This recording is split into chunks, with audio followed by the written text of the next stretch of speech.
boys basketball. Let's start with Class 2A, Steve. Tom, locally, Class 2A, Brevard Heat, Covenant Christian, Masters Academy, Merritt Island Christian, and Morningside comprise that district. Last year, it was the Masters and Covenant Christian 1 and 2, very similar to the girls' side. And it appeared at the outset that was going to be the way it was, and then all of a sudden, the Cougars from Merritt Island Christian have come on strong, and they've just played great basketball, have defeated both of those teams already, and will have rematches in the second half of the season. So at this point in time, I'm calling it a 3-team race between Masters, Covenant Christian, and Merritt Island Christian, but I really like the Cougars, where they're playing. Orville mentioned earlier, it's all about seeding at this point. You want to be the highest seed as possible so you can play supposedly the weaker team down at the bottom, but I love the Cougars at this point.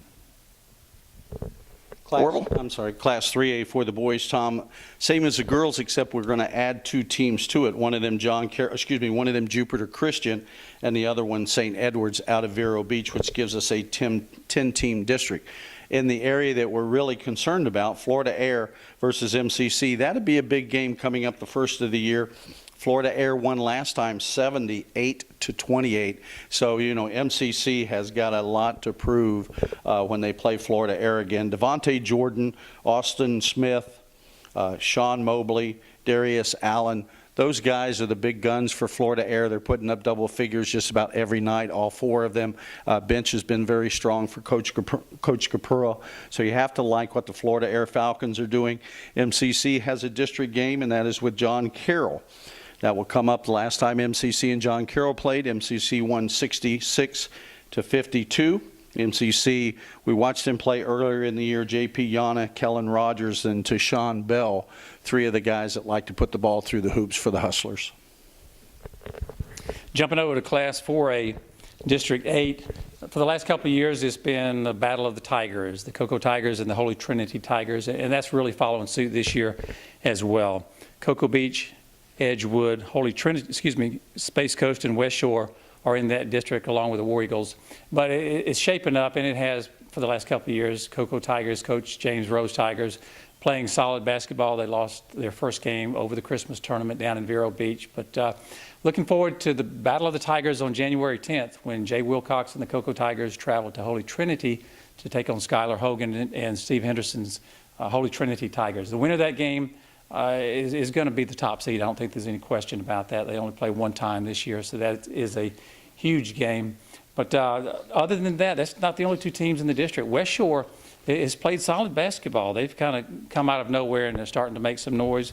The Tigers from Cocoa will be traveling to Space Coast towards the end of January. Space Coast, we mentioned, you know, they've won a lot of basketball games.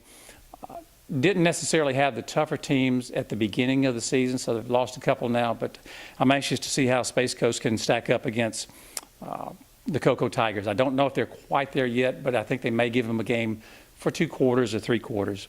Holy Trinity will be traveling to Edgewood on the 15th. You have Corey Kaplan from Edgewood, Jake Fisher, both averaging in double figures. The Edgewood Indians, Coach Rocky Jenkins' crew, has played solid basketball from the beginning to right now. They're not quite with the Cocos and the Holy Trinities, but they're mid-pack in their district. And then to wind up the month of October, it's not a district contest, but it's Rockledge at Cocoa. We're talking about some of the top rivalries in the county. You go Cocoa Rockledge, in Central Brevard, Astronaut, Titusville, and Northern Brevard, Melbourne, Palm Bay, and Southern Brevard. So that's going to be a big game that Friday Night Locker Room will be covering on the 31st. It's actually a Saturday game. But this Friday, we'll be getting a look at the Edgewood Indians as they play the Cocoa Beach Minutemen at the Amway Arena in Orlando, home of the Orlando Magic, for a special 1 p.m. contest. So we're anxious to see. We've covered the Indians, have not seen the Minutemen live, but there's a lot of basketball in Class 4A. Big game, January 10th, Holy Trinity Cocoa. Steve mentioned that game that we will be doing from that again from the Amway Arena. You will be able to hear that on SpaceCoastDaily.com on the stream. So we want to ask everybody to tune into that. Should be a great game. The Edgewood Indians doing a lot better than they did last year. Cocoa Beach the same. So that should be a great game. I cover Class 5A District 14 and 15. Same as the girls that we spoke about earlier. All 4 teams in each district are the same. The Merritt Island Mustangs, the Rockledge Raiders, Satellite Scorpions, Titusville Terriers. Last year, it was the Rockledge Raiders in the number 1 spot and the Titusville Terriers in the number 2 spot. This year, one reason or another, the Titusville Terriers are doing very well. The Rockledge Raiders are not. One of the reasons, we talked about going to Vero yesterday. We got to see the Rockledge Raiders and Logan Keith, the head coach, play yesterday for the first time. Well, at the beginning of the season, Coach Logan and his staff were looking for 6'7" Sid Farrell to be their go-to man in the middle. Anytime you can have a guy 6'7" at the high school level, you're excited about that. Unfortunately for the Raiders, he got hurt earlier in the year. He hasn't played any. He won't be back until maybe district. They're hoping maybe district. So not only do they not have their 6'7" guy, they're very young. They started 3 freshmen yesterday, but they've got one that is, Steve and I both think is going to be very good, and that is Xavier Stevens. If anybody knows anything about Rockledge or Brevard County basketball, Rockledge Raiders had a young guy 3 or 4 years ago named Ralph Williams. Unfortunately for Ralph, he was only, 5'10", but he could do it all. He could go to the basket. He could shoot from outside. He played wonderful defense. He was their go-to guy on both sides of the ball. This young man we watched yesterday in Stevens, I like him. He's going to be the same. Right now he can score from anywhere on the floor. Defensively, he's not the Ralph Williams type yet, but talked to Coach Logan Keith after the game. He thinks that he can get him to be a defensive, if he can get him to be a defensive guy, he's going to be a special one. But they're starting 3 freshmen, so you got to think in the years to come that the Rockledge Raiders are going to be back to where they used to be. But I like the Titusville Terriers. I like the Rockledge Raiders. Merritt Island and Satellite both a little down this year. In Class 5A District 15, again, you've got the Bayside Bears, the Palm Bay Pirates, and, Suncoast Riviera. Palm Bay plays Suncoast. That's a district game. And Palm Bay also will play Bayside, another district game. So Palm Bay is going to find out real quick earlier in the year where they stand in that district, and that's 15 and 14 Class 5A. Class 6A will jump to there. It's a 4-team district, 2 from the Orlando area, 2 from Brevard County. Edgewater and East River from Orlando, Heritage and O'Galley locally. Edgewater owned the district at the outset, but all of a sudden the Panthers are kind of creeping up on them. They only lost by 3 points to Edgewater about 3 weeks ago, and they'll play Edgewater on the 22nd of January. That's a huge contest because if Sean Willett can throw in 40 points like he did against Titusville a few weeks ago, they can beat Edgewater, and if they do, that really throws the top seedings into what people thought couldn't happen. Everybody was ready to award it to Edgewater at the beginning. All of a sudden, Panthers playing good basketball. You've got Heritage at O'Galley. They'll be meeting the middle of the month. Heritage probably will take care of business during that game. They did it rather easily when they met at the beginning of the season, and I don't know that the Commodores have grown quite as much. They're a better team than they were at the outset, but not quite up to the level of the Panthers. Then you have East River at O'Galley playing at the end of the month, and East River defeated O'Galley by 2 points. So if you get behind Edgewater and the Panthers from Heritage, East River and O'Galley pretty even. So that district is still kind of up in the air. We all think it's going to be either Edgewater or Heritage at 1 and 2, and it probably will be, but still a few more games yet to be played. Class 7A for the boys, again, same as the girls, Martin County, the Melbourne Bulldogs, Sebastian River, and the Viera Hawks. Last year, it was the Melbourne Bulldogs and Martin County fighting it out for the number 1 and 2 spot. I like those 2 teams to do the same thing this year. Viera Hawks 0-23 last year, struggling early in the season this year. Sebastian River, 500 team last year, doing a little bit better so far this year, but I still think the number 1 and 2 team is going to be the Melbourne Bulldogs and Martin County. We covered the Melbourne Bulldogs the other day from the Orlando Arena. We got to see Noah Horkler with 19 points for the Melbourne Bulldogs, and also Logan Folsom with 17 points. They were our Friday night locker room players of the games. Melbourne Bulldogs are clicking on all cylinders now. I think they're doing well. I believe that the Melbourne Bulldogs will win that district. Martin County will be number 2 again, as it was last year. We've got the All-Star game coming up on January 4th. Of course, Eastern Florida State College is going to be hosting that game down at the Melbourne campus. And let's talk a little bit about who's going to be coaching that game, Steve. Yeah, the top seniors from Brevard County, the county's split into 2. There's a northern section and a southern section. Coaching the North All-Stars will be Angie Patrick from Merritt Island, Lindsay Tipton from Space Coast. Coaching the South, Pat Barrick Barrett from MCC and Pete Klowoski from Holy Trinity. They've done a good job in selecting the girls and splitting them evenly. We're looking for a very competitive game. Space Coast Daily will be covering the game. It's a 6 p.m. start time on Sunday, the 4th of January. But these are senior girls that have played, deserve the postseason, that deserve the recognition that an all-star game is going to give them. So we're very excited to be a part of it and looking forward to some outstanding volleyball on the 4th of January. Absolutely, and Orville, we're looking forward to being there and bringing the action live. Friday night locker room crowd will be there doing the play-by-play. Well, one of the things that we had never done before, and it was a first for us this year, was cover a volleyball game. And Angie Patrick from the Merritt Island Mustangs invited us over to do that. And they made a big deal out of it. And Steve Wilson and Angie Patrick, along with the Foundation for Rock for Julie from the St. Baldrick's Foundation, the girls wore the T-shirts all day long. They were very supportive of the cause that we were involved in with the Rock for Julie. And we went over, we learned a lot about volleyball that night, and we learned that we shouldn't be afraid to cover something that we had never covered before. And it turned out to be a very enjoyable evening. We learned a lot about volleyball, and hopefully we can take that into next week and do it next Sunday and do it again. Yeah, I've had the pleasure of actually seeing many of these volleyball all-star games over the years. In fact, we sponsored the All-Star Series for a long time, and it always amazed me of the athletic ability of these young ladies that are out on that volleyball court. Yeah, and the strength and power they have. You see the girls either walk in the hall at school or at practice, and you're thinking, okay, they can. The object is to hit the ball over the net, but these girls can power the ball over the net. They are incredibly strong. So you're going to come out on the 4th and see the best high school volleyball in Central Florida without question. Yeah, I certainly agree. We'll look forward to bringing that to you on the 4th of January, and thanks to Eastern Florida for hosting a game at their Melbourne campus. Of course, everyone is welcome to attend, and the game is actually done to benefit the Brevard Public School Foundation. So, and Space Coast Daily is happy to be a sponsor of the event. Yeah, Friday night locker room, as well as Orville mentioned, we're very excited about covering our second volleyball game.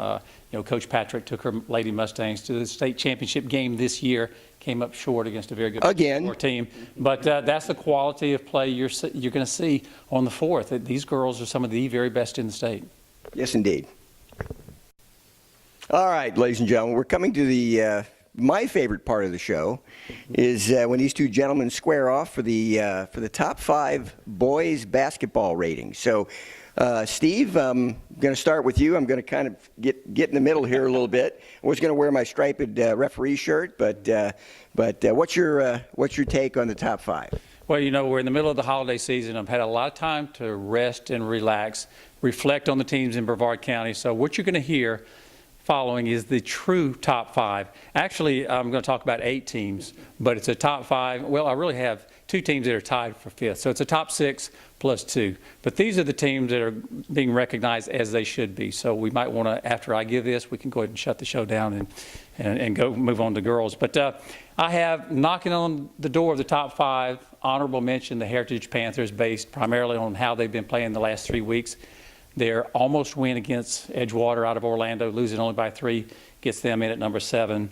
The Satellite Scorps, I know my buddies laughed at them because they haven't won a lot of games this year, but I'm telling you, if you look at their schedule, go down the list, the games they've lost have been just 2 points, 3 points, 4 points. They are so close to winning. That's a team that you do not want to play come playoff time. And they're going to be a lower seed because they haven't won many games.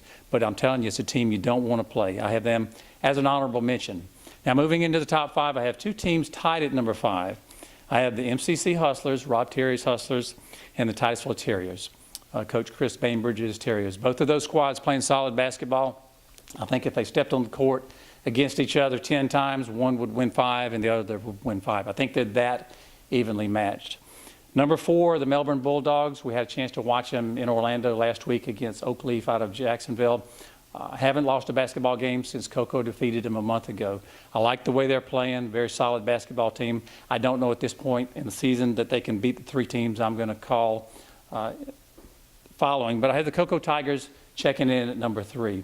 Coco was undefeated going into the holiday tournament down in Vero Beach, took it on the chin, and oftentimes when that happens, it kind of wakes them up, gets their attention. They were the third-ranked team in the state of Florida going into last week. All of a sudden, a team from Haines City, who was unranked, knocks them off. It's going to give the kids and the coaches a chance to reflect. So I have the Cocoa Tigers at number 3, the Holy Trinity Tigers at number 2, and I go back to the Holy Trinity Tigers, the district champions from last year, Cocoa the runner-up, and really nothing's changed. Both teams just continue to roll, continue to win. We'll find out on I believe it's the 22nd, middle of January, when those two teams play each other, who in fact is the top team in between number 2 and number 3, because we're going to default to the Florida Air Academy Falcons as number 1 at this point in time. They're just the best team in the county, period. And that is the real top 5. Okay, Orville. Well, first off, let me say that I don't base my top 5 or, like Steve, my top 8 on they almost won, they could have won, they should have won, and maybe next time they will win. You don't get a lot of points for that. You have to be on the positive side of the scoreboard in order to get a win. Doesn't make you any better if you lose by 1 or if you lose by 100. Oh, so it's not even close. If you're beaten by 100 points and another team's beaten by 1, you're telling me there's no difference? Sorry for the interruption. The only good thing about getting beat by 100 points is they have a running clock, and we don't have to sit there and watch that for that amount of time.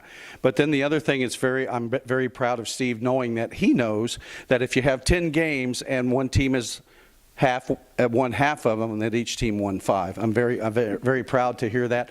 Must have been one of the things that Santa Claus had brought him was a mathematical book. So very happy to hear that. My top 5. Steve looked over my shoulder before we started, and he put the MCC Hustlers and the Titusville Terriers both at number 5, just like I have. I've got Holy Trinity Tigers. Steve likes them.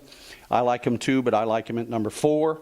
I've got the Cocoa Tigers at number 3, and the reason I did that last week, I had them at number 2.